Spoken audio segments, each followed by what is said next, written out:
Si usted trajo Biblia, Lucas capítulo 5, versículo 1 al versículo 11. Amén.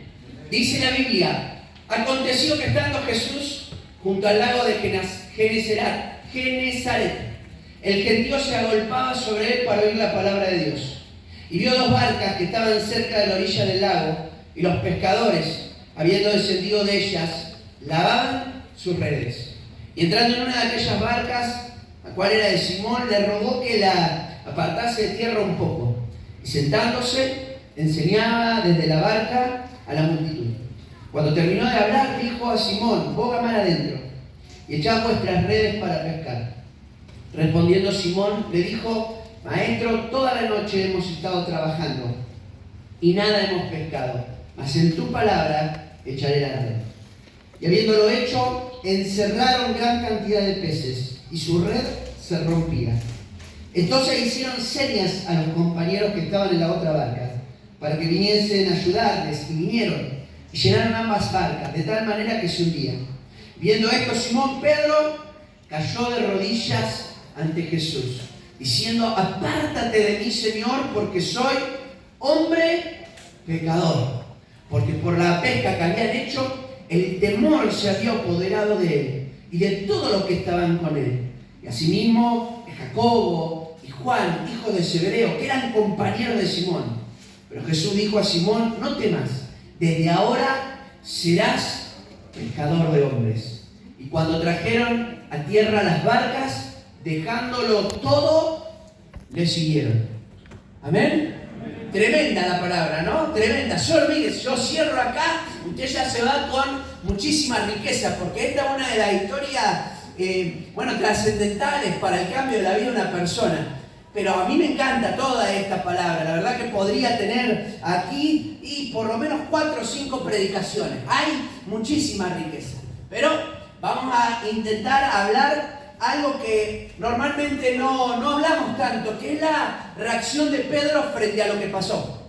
Muchas veces nos concentramos en la historia, en la primera etapa, en todo lo que significa ese echar la palabra, por tu palabra, por fe a la palabra, voy a hacer lo que me dijiste, ¿no? Y toda esa sección que me encanta, maravillosa. Pero quiero hablar la reacción de Pedro.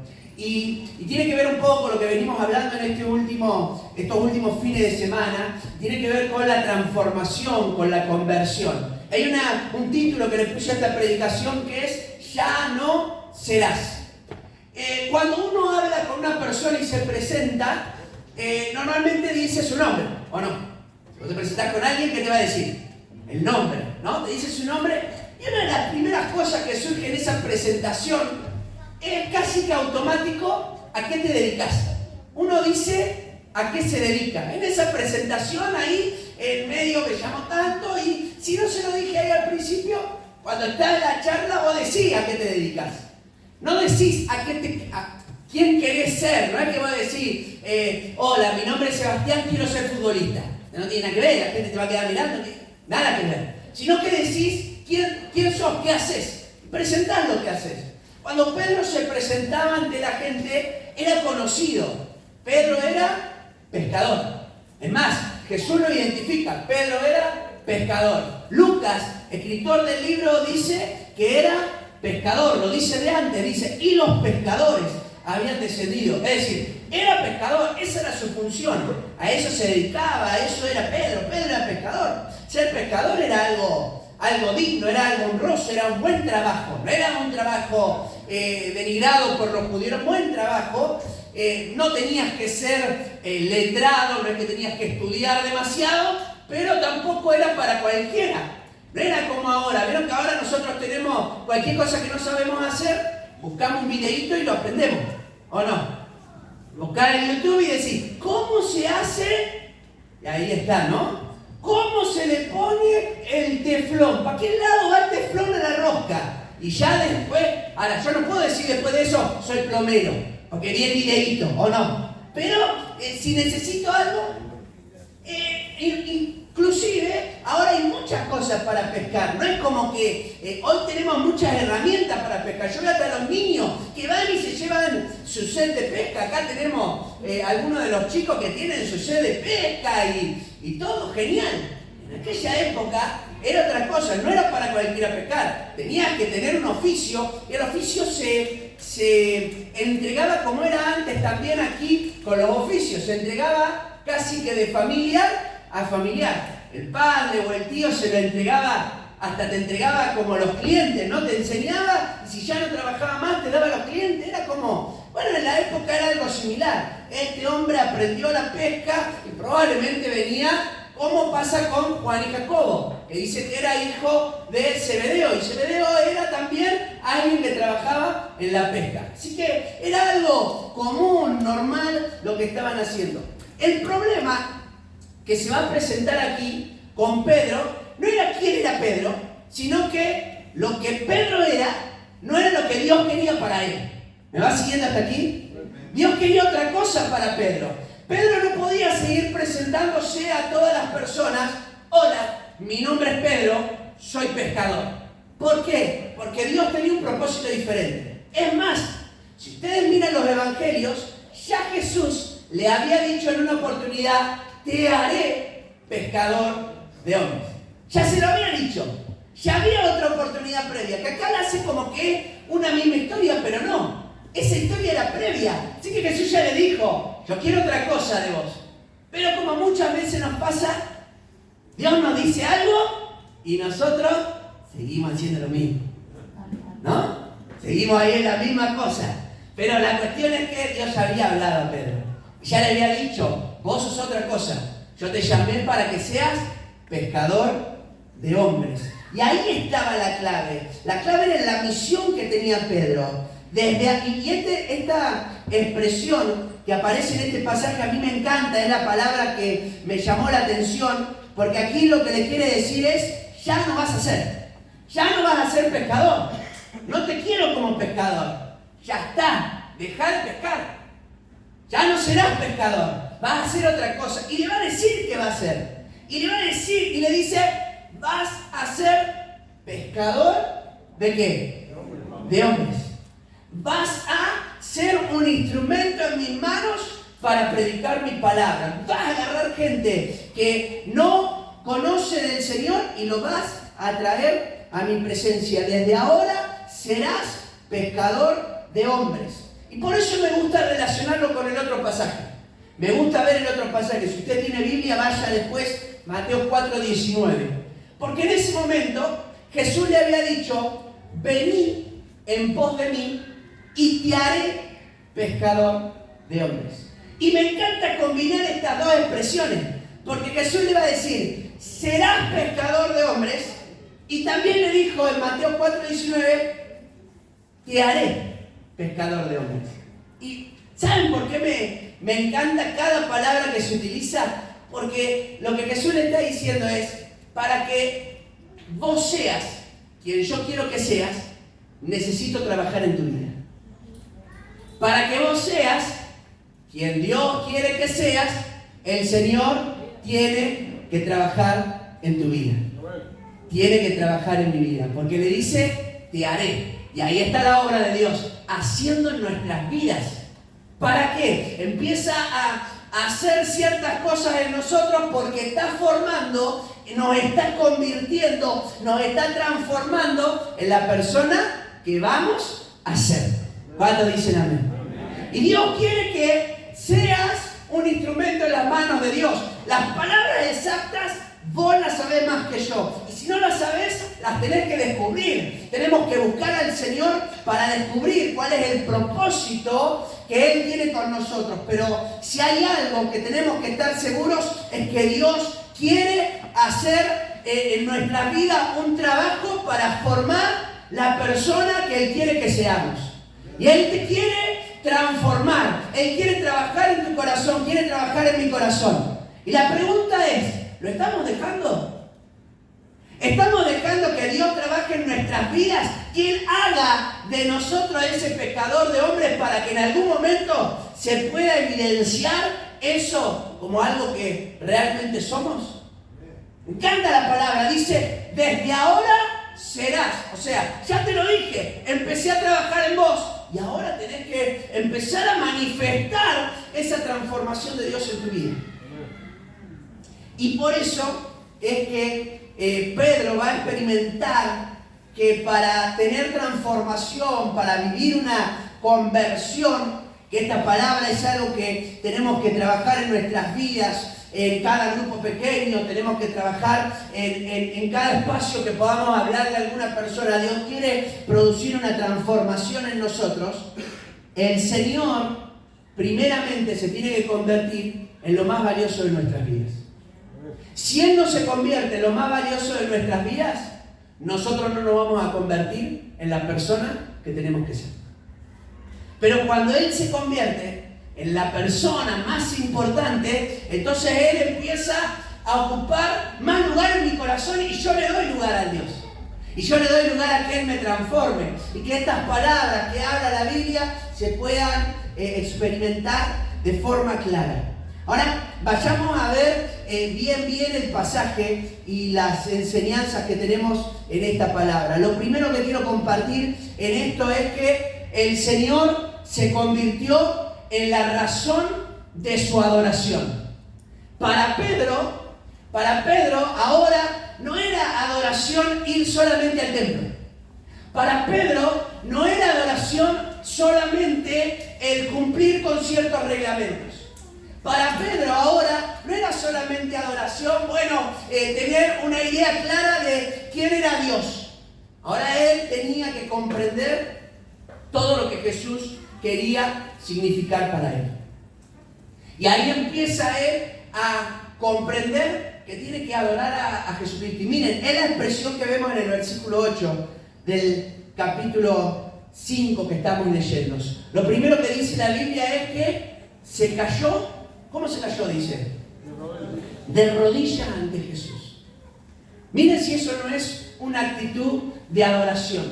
Lo que está, cuando uno recibe una noticia, vieron que la noticia que recibimos un poco como una noticia relevante, ¿no? Una de esas noticias que de alguna manera te desestabiliza, ¿no? Alguna cosa que vos no esperabas y viene esa noticia. Y medio como que hasta físicamente te desestabiliza. Vieron que hasta personas como que se le baja la presión. ¿Y qué tienden a hacer? Tienden a sentarse, ¿no? A que como que se caen, ¿no? Como así, medio de costado, ahí, ¡tac! Pero este es un caso diferente. Pedro se da cuenta de frente a quién está. Y no es que cae así como, siénteme, ay, no me banco esto que está pasando.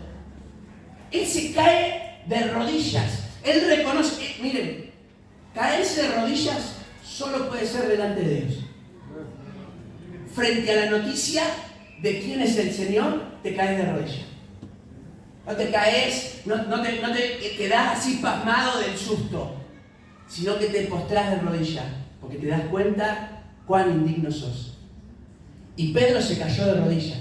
Pedro no pudo resistir quedarse en pie. Sentía que su cuerpo se le desestabilizaba, que si él tenía que hacer algo, postrarse, y se postra delante de la persona que se arrodilla, se cae ahí frente a él, y esto es lo maravilloso, porque no pasó desapercibido todo lo que Jesús hizo. Hasta este momento, la persona de Jesús era alguien conocida por Pedro. Si usted mira el capítulo anterior, Jesús ya sanó a su suegra. Primer milagro de Jesús y que Pedro lo ve, porque si sanó a la suegra, ¿por qué sanó a la suegra? Porque Pedro lo tiene que haber llevado, Pedro tiene que haber estado ahí, ¿no? Y la Biblia menciona que ya se sanó, está antes la historia. Así que Pedro ya tenía conocimiento de Jesús. Pero ver esta pesca milagrosa, sentir que el milagro ya no era hacia otro, sino ver que era con su vida, a él lo llena de temor y hace que no pueda ponerse en pie. Se queda, ¿cuántas veces cuando nos hemos presentado delante del Señor o hemos tenido un encuentro profundo con la presencia de Dios, hemos sentido que no nos podíamos quedar en pie? Porque si nos quedábamos en pie era hasta indigno de lo que estábamos haciendo y nos teníamos que arrodillar. No sé si ha pasado, a mí me ha pasado. Me he sentido como que no puedo, si estoy de pie, me siento demasiado importante. Y me he tenido que tirar de rodillas para decirle la verdad, sos tremendo. Y escuchar las palabras porque acá él vio un milagro y vio el milagro y fue impactante, le atravesó el corazón. Él se dio cuenta que esto no era normal, pero ya había visto milagros. No es que no los vio, él vio una sanidad, ya había visto milagros. Es más, si vamos más atrás, hay una persona que estaba endemoniada y que fue libre. Pero la historia nos cuenta que este milagro, porque era cercano a él, porque era algo de lo cual era especialista, él dice, esto no puede pasar. No hay ninguna. Yo no sé si los otros dos milagros él le buscó algún tipo de explicación. No lo sé y no me voy a meter ahí.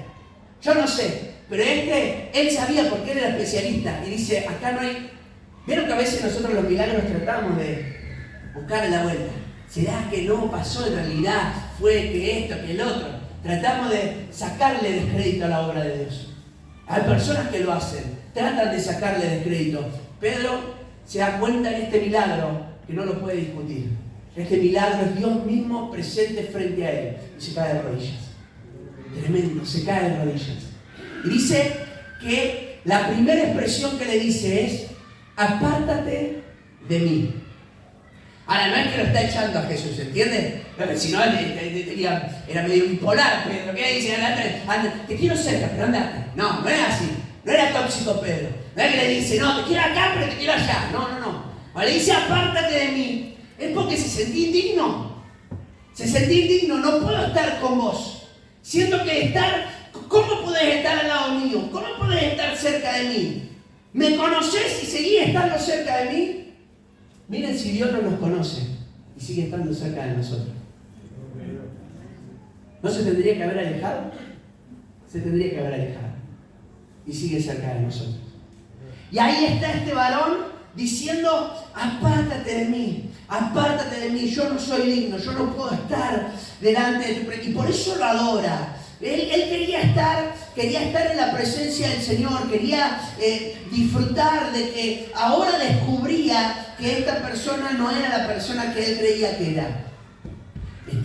Y yo le quiero decir algo, a veces pareciera hasta que de alguna manera con nuestras acciones queremos echarlo al Señor, ¿no?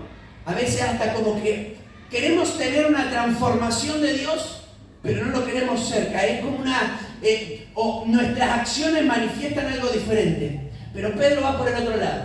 Pedro dice, yo no soy digno, yo no puedo estar con vos. No es porque no quiera estar, yo quiero estar. Es más, si continuamos leyendo la historia, dice que su reacción es seguir a Jesús. Seguir a Jesús. Quiero estar cerca tuyo, yo no me puedo escapar. Te voy a agarrar y te voy a perseguir como si no hubiera ninguna otra posibilidad. Voy a estar ahí, voy a estar atento. Bueno, este varón, Pedro, se encuentra con el Señor en este milagro y este milagro lo impacta tanto, lo desestabiliza, se arrodilla, le dice, yo no soy digno de estar cerca tuyo. Y va a decir una palabra que es tremenda. Le va a decir por primera vez, Señor. ¿Vieron que hay palabras que a veces se nos descubren facetas de Dios que antes no conocíamos? Y eso, no sé si a usted le ha pasado, a mí me ha pasado. Cuando yo descubro algo nuevo de parte de Dios, a mí me impacta tremendamente. Porque me doy cuenta que esta faceta del Señor no la conocía. Y me sorprende que después de tanto tiempo siga descubriendo facetas de Dios. Si usted lee el versículo 5, cuando Jesús le habla a Pedro y le dice que tenían que ir boga mar adentro, él le dice, maestro. Él no conocía a Jesús, pero lo conocía como su maestro. Maestro. Y a veces lo conocemos como ese, como el que me da enseñanzas, como el que me dice, esto está bien, esto está mal, esto sí, esto no, esto va para allá, esto no. Qué impresionante cuando se te descubre algo nuevo de parte de Dios. Y aquí se le descubrió algo nuevo. Era el Señor, no era solamente alguien que daba lindas enseñanzas. No era un maestro más. Era el Señor. Era Dios mismo presente en la tierra. Se le descubrió por primera vez. Y va a tener sus dudas, como hablábamos en el espacio ahí de la Santa Cena. Va a tener sus dudas, va a pasar por sus momentos. Pero él va a comprender que estaba frente al Señor. Descubre una faceta del Señor que antes no conocía. Yo no sé si tienen chicos pequeños, pero si no los tienen, quizás los han tenido. Y vieron que los chicos pequeños se sorprenden por cosas que los grandes no se sorprenden. ¿No? ¿Les ha pasado que un chico se sorprende de algo que el grande ya no se sorprende? ¿Por qué no se sorprende? Porque ya tiene unas ciertas experiencias que no le sorprenden. Y a mí me pasa a veces que la nena menor ve que yo hago algo y ¿vos sabés hacer esto? O sea, se debe pensar que soy un inútil bárbaro. A veces yo digo, bueno, esto está bueno, mirá que tremendo. Pero hay otra cosa que yo miro y digo, che, pero esto es, cambié una bombita de luz. ¿Vos sabés hacer esto también? Digo, no, pará, no me tratés de inútil, hijita. No, que sé hacer un par de cosas, ¿no? Pero es como que, claro, los chicos, hoy estábamos haciendo algo y estábamos pasando ahí en el parque, ¿vieron el parque aquí que han hecho todas esas cosas para gente forzuda, ¿no? Esas actividades que hicieron. Y hay como, capaz que esto está de antes y yo lo descubrí ahora. También puede ser, ¿eh? Hay como un puentecito con unos tubitos amarillos de un árbol a otro y hay un... ¿Lo vieron? ¿Está hace mucho o está hace poco? Pero está hace poco ahora, o sea, no estaba antes. Ah, ok. Entonces no la... Claro, yo me voy a subir ahí y claro, Sofía estaba... ¿Vos sabés hacer esto? ¡Wow! Y te animás a cruzar. Y era como... Y yo, claro, y vos te agrandás, porque cuando te digo te haces así, no te podés achicar ahí en la mitad, no, tenés que hacer, aunque te dé miedo, lo haces, ¿o no? ¿Por qué? Porque si no queda terrible, tu testimonio patriarcal se te cae. Entonces, yo lo hice, ¿no? Y pasé, como todo, y pasé de vuelta, y después pasé con la agua cerrada. Pero como que, claro, pasé como para demostrarle, pero ¿por qué? ¿Y ella por qué estaba tan sorprendida? Descubría, ¡wow! Mirá lo que sos capaz de hacer. ¿Será que hemos perdido la capacidad de asombro frente a la presencia de Dios? ¿Será que ahora hemos perdido esa capacidad de asombrarnos de lo que Dios hace porque ya lo vemos como algo común y corriente cuando en realidad no es común y corriente? No es común y corriente. Un toque del Señor, un tiempo en su presencia que nos restaura, que nos cambia. Y no es común y corriente. ¿Sabés la cantidad de personas que darían cualquier cosa por experimentar un minuto del que nosotros experimentamos? Y a Pedro lo emocionó. A Pedro, más que emocionarlo, lo empezó a conmover tan profundamente que transformó su vida. Y dice más adelante el por qué. Dice, porque soy hombre pecador. Yo te quiero decir algo porque para experimentar la transformación de parte de Dios yo tengo que reconocer que soy una persona que cometo errores, que tengo fallas y que soy pecador. El principal problema para una persona que no puede cambiar es porque no reconoce que tiene un problema. Yo he hablado con muchas personas que tienen problemas a distintas cosas, problemas de violencia, problemas con adicciones, y no reconocen que está mal lo que están pasando. Y hasta lo encubren dentro de un marco espiritual. Y lo cubren dentro de un marco, en realidad, religioso. Y dicen, no, pero estoy buscando al Señor con esto y aquello y aquello. Y pasa el tiempo y siempre hay una excusa para no reconocer que hay un problema. Y Pedro reconoce que tenía un problema. Yo soy pecador. Ese es mi problema. Yo no sé qué hacía Pedro, no sé, él no dice. No empieza a decirle, bueno, mirá, ¿querés que te cuente? Y ahí empieza, mirá, yo hice este pecado. No dice cuál es pecado, pero reconoce que era pecador. A ver si le pasa lo que a mí me pasa para tratar de ilustrárselo hoy de manera simple. ¿Ha ido el mecánico con alguna falla en su vehículo y cuando llega el mecánico, esa falla no aparece? Levante su mano si le pasó. ¿No? Vos vas con una falla al mecánico, vas a prender el auto, la moto, lo que sea, te falla mal. Se lo llevás al mecánico y le decís, y le explicás antes, porque él dice, ¿qué tiene? Vos le explicás, vamos a probarlo, siempre te dice lo mismo, vamos a probarlo. Cuando lo vas a probar, arranca de 10. Y vos tenés ganas de, no sé, y encima el mecánico te dice, tráelo cuando tengo un problema. Y vos tenés ganas de darle una al mecánico, porque yo ya sé que tengo un problema, ¿no? Pero es como que voy y el mecánico te dice, tráeme. ¿Por qué te dice, tráeme cuando haya un problema? ¿Por qué no lo puedes solucionar si no ve el problema? Si él no ve el problema, si no lo puede ver el problema, no lo puede solucionar.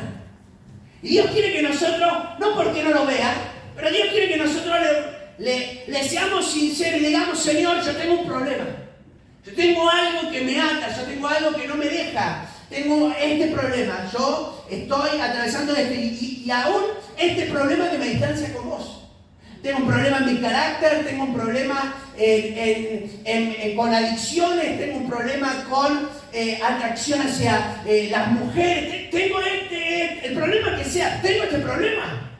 Entonces Pedro se presenta, yo soy pecador. Y como él se muestra como pecador, Jesús puede ayudarlo. Si él hubiese dicho todo lo demás sin decir soy pecador, yo no sé, porque quedaba con una actitud de adoración. Pero acá Pedro dice, además que quiero adorarte, además que quiero entregarte mi vida, la verdad es que yo tengo un problema, soy un hombre pecador. Entonces cuando Jesús le habla, yo quiero, porque él sabía que Jesús lo quería hacer pecador de hombre, ya lo dijo antes, él ya lo sabía, él sabía que Jesús tenía un propósito con su vida. Y lo interesante es que lo sigue a Jesús, pero él seguía pescando. ¿Por qué él seguía pescando? Porque él todavía se sentía, yo soy pecador. Hasta ese momento no había tenido esa comprensión de quién era Jesús. Y aquí la tiene.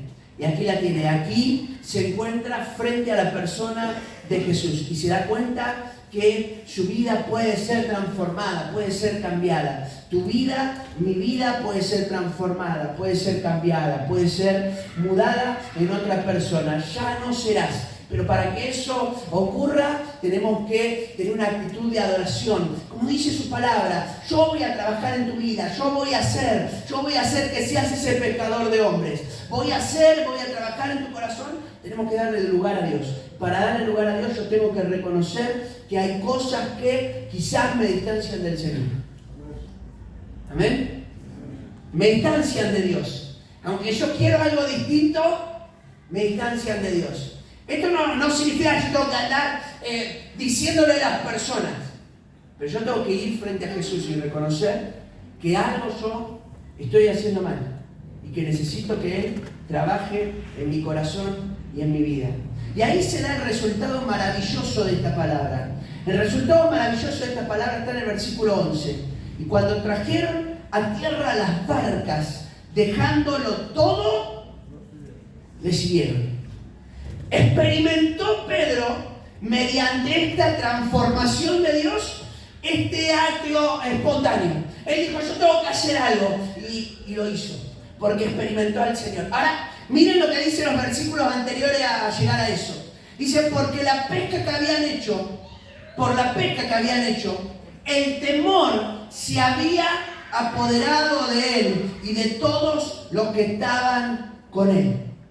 El temor de Dios era el que se había apoderado de él. Asimismo de Jacobo, de Juan, que era compañero de Simón. Por eso Jesús le dijo, no temas, desde ahora serás pescador de hombres.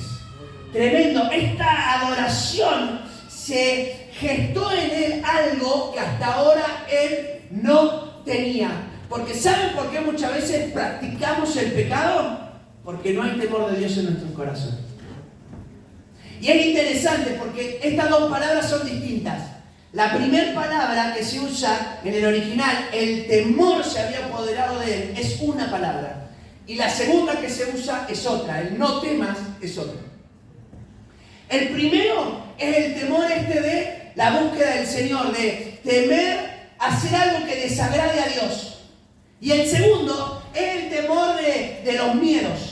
De tener miedos. Él le dice, vos tenés miedo de cumplir tu propósito. Tenés miedo de cumplir tu propósito. No sé por qué, pero tenés miedo de ser ese pescador de hombres. Pero la palabra que él le va a resaltar es, el temor se apoderó de él. En el original es, el temor. Se repite dos veces. Es como decir, como se llenó profundamente del temor de Dios. Cuando te llenas profundamente del temor de Dios, no practicas el pecado. No significa que no vas a... Hay una diferencia entre practicar el pecado y cometer un pecado. Practicar el pecado es cuando yo lo realizo de manera constante y desafectándome si eso afecta mi relación con Dios. Sin importar si esto me está distanciando de Dios. Eso es practicar el pecado.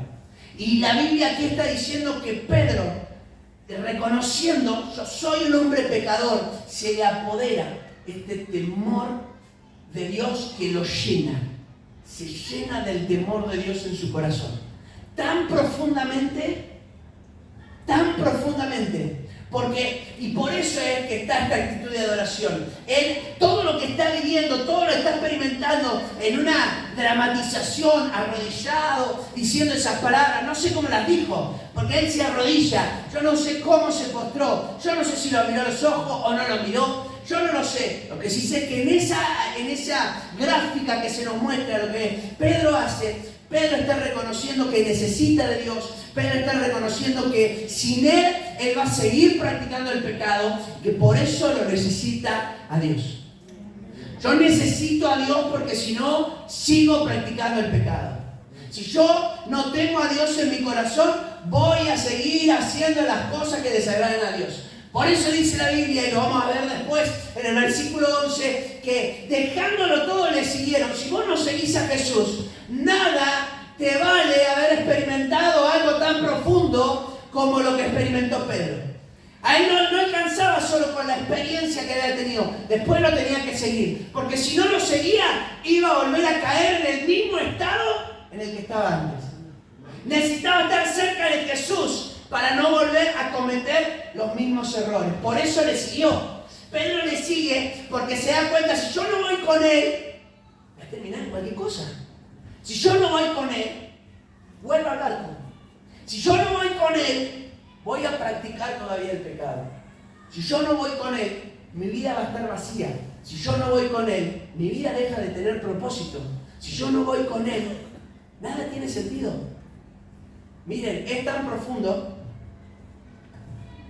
que deja todo, ¿no? Que abandona todo. Lo deja todo. ¿Por qué? Porque el Señor vino a su vida y él tuvo esa experiencia profunda con Dios. Yo quiero animarte a tener esa experiencia profunda con Dios, que déjame decirte algo, para tenerla tenés que estar cerca de Jesús. Y tenés que darle lugar en tu barca. Porque si nosotros lo rechazamos y no dejamos que Él entre en esa barca, no va a poder hacer nada. Él se tuvo que subir a la barca y tuvo que estar ahí. Y mientras más cerca estés de Jesús, más experiencia vas a tener con Dios. Porque este hombre tuvo la experiencia que tuvo porque estaba cerca de Jesús. Porque aunque lo había escuchado y había visto algunos milagros, siguió se ve cerca de él. Porque cuando lo vio, Jesús lo ve ahí en el ámbito donde la gente se agolpó y él ahí estaba pescando. Yo no sé si era para escuchar lo que pasaba, yo no sé qué es, pero él estaba cerca. Y le dio lugar en su barca. Y como le dio lugar en su vida, entonces Jesús hizo todo lo que acabamos de ver en esta historia. Y el temor de Dios se apoderó de él.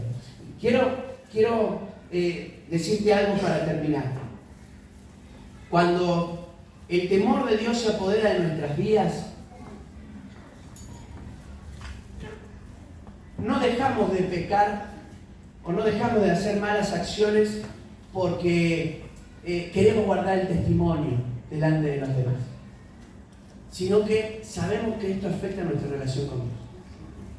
Y como sabemos que esto afecta a nuestra relación con Dios, nos damos cuenta que no podemos seguir haciéndolo. Yo recuerdo la vez en la que esto pasó. Yo estaba solo en un lugar y yo sentí la presencia de Dios tan fuerte que yo me puse a llorar. Para usted puede ser algo común. Hay personas que lloran muy rápido. Yo soy una persona que no soy de expresar emociones. Soy muy poco de llorar. Me van a ver muy poco llorar. Pero ese día yo me puse a llorar. Llego a mi casa llorando. Yo estaba orando nada más y lloraba, no podía parar de llorar. Me fui a dormir y me desperté llorando. Yo tuve una experiencia con Dios. Desde ese día yo dejé de alcoholizarme. No hice ningún esfuerzo. Se apoderó. El temor de Dios fue tan fuerte en mi vida que yo no quise más tomar alcohol. Hasta no me alcoholicé más. Jamás desde ese día. Ninguna otra oportunidad. Y era una persona que tomaba alcohol constantemente. desde que era niño. Es decir, que fue algo tan tremendo y no lo puedo explicar. Y yo tratara de decirle a ustedes que cómo fue que pasó, no lo puedo decir. Sé que me levanté el otro día llorando y que lo único que hacía era estar en esa situación sin entender. Y es más, yo lo he contado en alguna oportunidad, no aquí, pero sí en algunos casos particulares que he hablado. Yo sé que ese día yo experimenté liberación. Yo estaba atado a un montón de cosas, yo experimenté una liberación profunda. A partir de ahí empecé a perdonar, a partir de ahí empecé a tener experiencias con el Señor. Entonces Dios quiere hacer algo en tu vida y en tu corazón, en este día. Dios quiere hacer algo en tu vida y en tu corazón. Dios quiere hacer algo en tu vida y en tu corazón. ¿Para qué? Para que el temor de Dios se apodere de tu vida. Y ahí vas a ver todo lo que intentaste dejar durante mucho tiempo y te ha costado. La presencia de Dios va a ser más que suficiente para que puedas hacer. ¿Qué te parece si nos ponemos en pie?